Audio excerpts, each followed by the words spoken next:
Hello to everyone who's watching this video.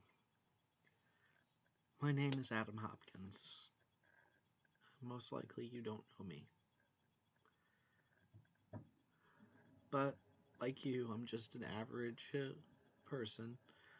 I work hard, I pay my bills, and I dream of better things. Today has been that one bad day that can break some people. And I want to tell you about it. I have been working towards getting a house, and after finally putting the last bit of paperwork in before signing, I get a phone call. Unfortunately, it was a phone call that turned out to be a money scam. These people identified themselves as Ray O'Connell. I don't know if I forgive my handwriting. They provided me their badge number, and they said that my social security number and accounts in my name were connected to a case that they were running, and there was a warrant out for my arrest.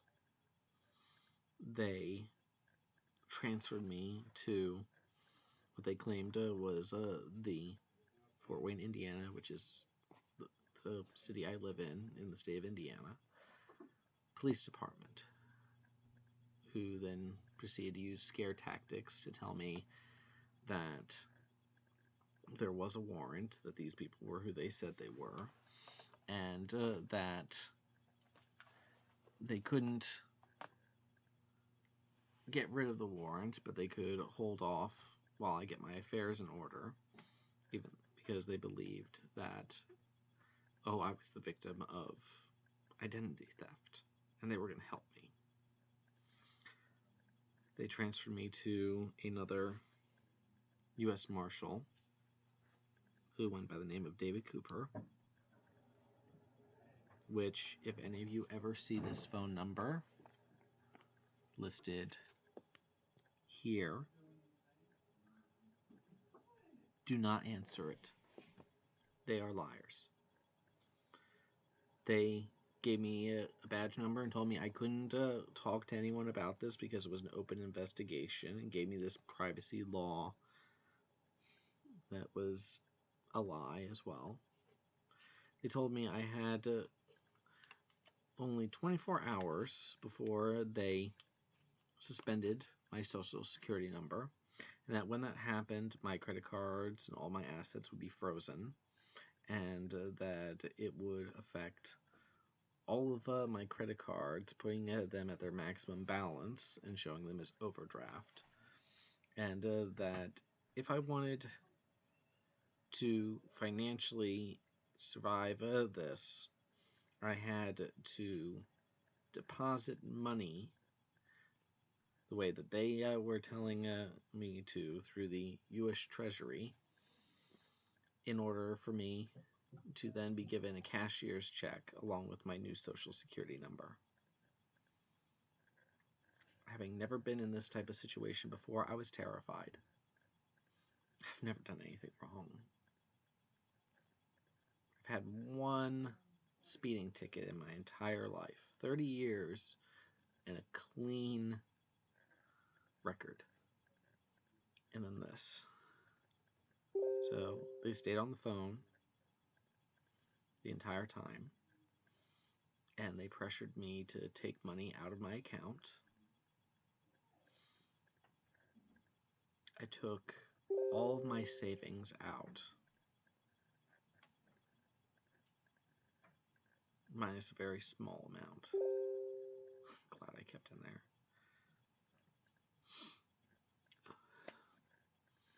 And they had me go to a Walmart money center and provided me with barcodes to cards that would be loaded with my money. Here's all of them.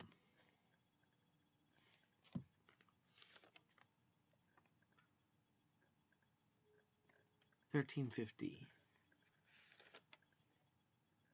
$1,500,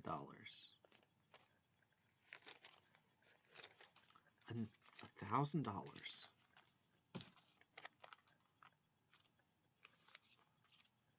another $1,000, $1,500, $1,250, $1,500.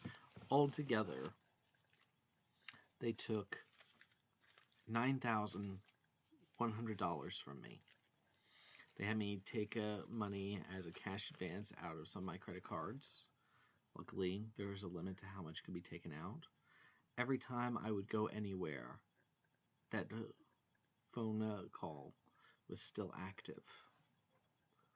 Those people were still there listening, scaring me, pushing me, telling me they were recording everything that went on.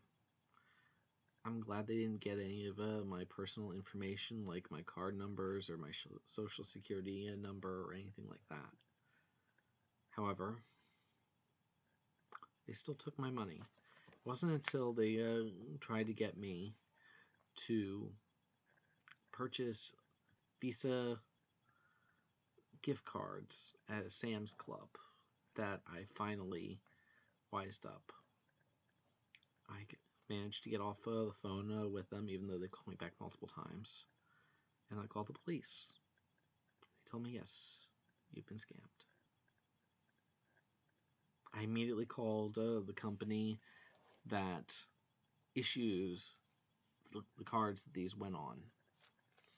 And while they are going to investigate, which I have right here, they told me that they don't know if they're going to be able to get my money back. If it's there, they're going to try. But most likely it's gone. I have also had a police report for the state of Indiana, specifically the Fort Wayne Police Station. This is the case number for any who want to investigate further. When the patrolman came to the house that I rent a room from and talked to me, the scammers called. And the police officer got on the phone and talked to them. And, they asked for the badge number of these people. And they refused to give them. They refused to answer the police.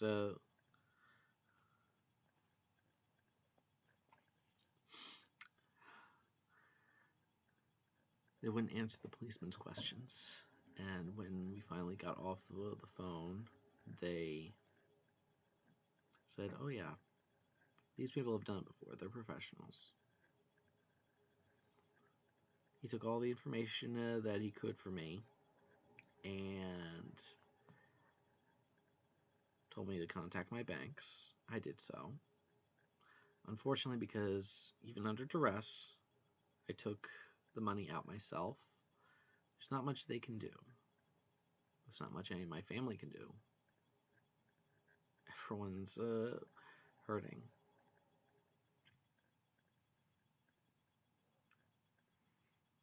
I had hopes.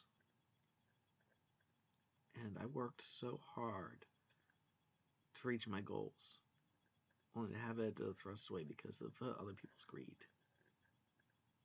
So, I want to urge you guys to be really careful.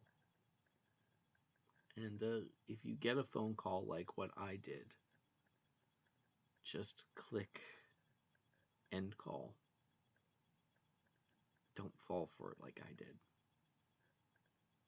And now I'm going to do something that I, for everyone who knows me, never do. I'm going to ask for help.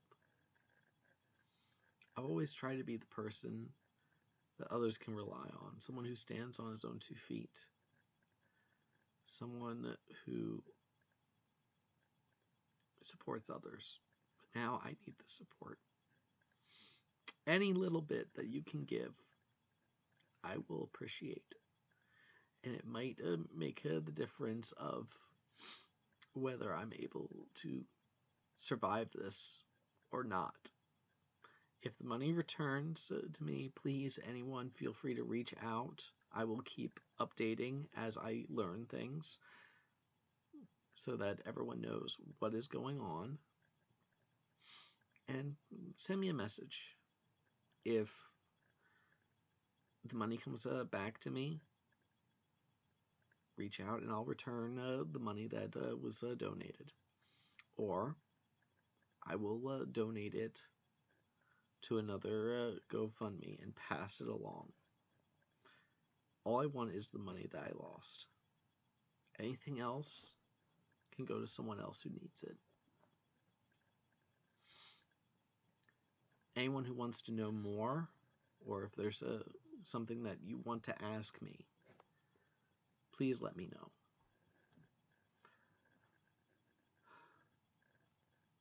I hope all of you stay safe out there, because the real monsters look just like you and me. Stay safe, everyone.